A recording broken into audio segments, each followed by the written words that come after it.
Nimeamua kuwaleta beach. Cheki mazingira ya beach hayo. Kote huko beach, kote huko watu wale wanatembea huko. Hapa panaitwa Lagoon Beach. Cheki mazingira yalivyotulia ya beach. Watu wana enjoy hapa. Angalia kule mji, angalia kule mji. Mji ulivyotulia. Kwa kusogezea hapa karibu. Umeona mji ule? Ndio mazingira ya beach ya yote yametulia, mazingira ya beach. Watu wengine hao wanashuka hapo wanaenda chini beach. Yes. Joy hapa.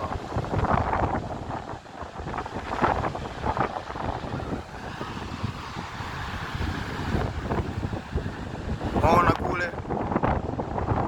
Ya mazingira safi ni. Beach imetulia, beach ina mambo mengi.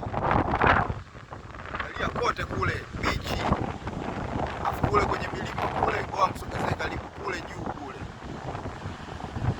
Unaona kule? Kule ni milima tu, milima mitupu. Nipo kwenye mji ambao una milima mitupu.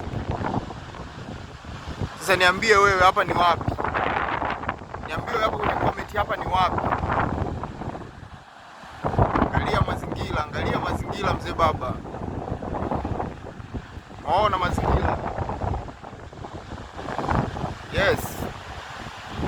Joy view, ngoja nikuweke kwanza hapo, angalie bahari kwanza. Safishe macho. Unaona? Mazingira safi sana. Watu wamekuja kuenjoy. Alafu hapa waga kuna kipindi cha upepo. Upepo unakuwa mkali sana. Watu wanakuja wanaendesha kite. Sijui unafahamu kite? Kite ni michezo ambayo wazungu waga wanacheza baharini. Wanaluka, kuna vifaa wanakuwa wanatumia wanaluka.